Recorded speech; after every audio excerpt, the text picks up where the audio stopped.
cine ne-a dat comanda trebuie să aibă o anumită lățime. Trebuie să fie de cel puțin 23 de cm lată.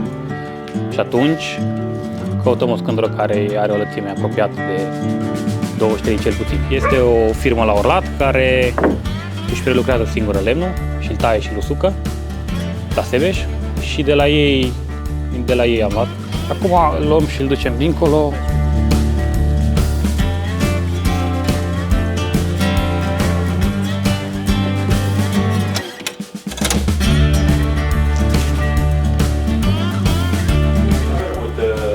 Activitatea asta.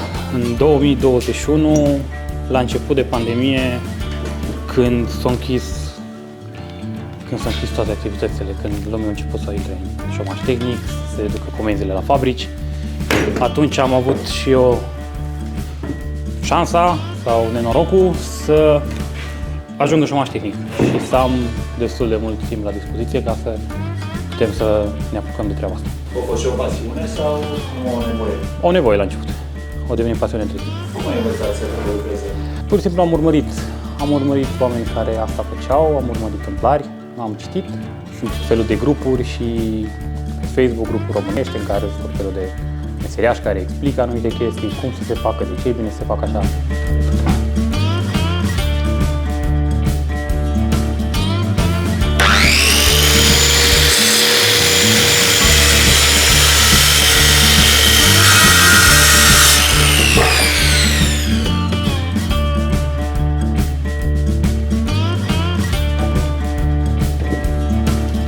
Cine ne-a comandat ne-a cerut să fie cu niște forme ușor adânci ca să fie ușor de așezat mâncarea în ele, mai ales pentru masa de Crăciun.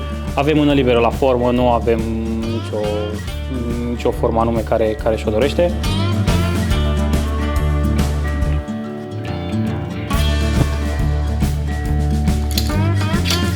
Lucrăm la comandă. Ce facem serie, ne facem produse ca să avem pentru târguri.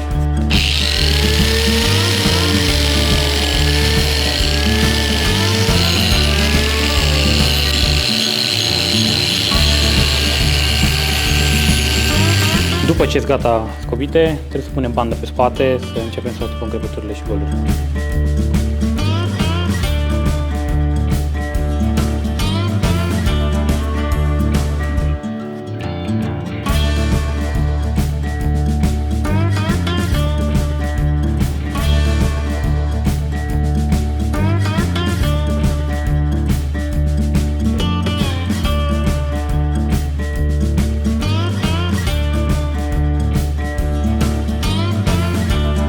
Rășina putem să începem să îndepărtăm tot procesul de rășină și să prelucrăm spre finisajul final.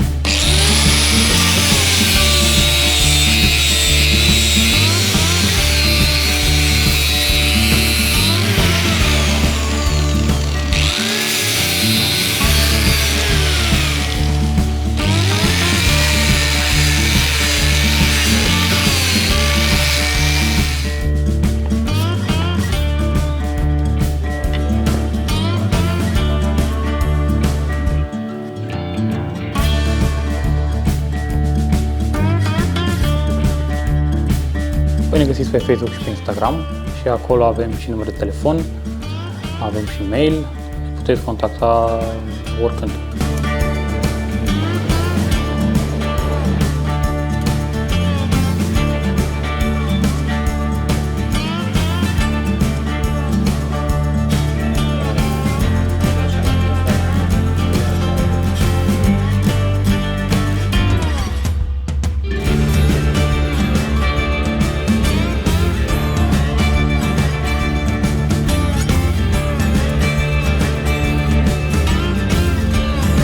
Căutați și cumpărați produse Sibiu.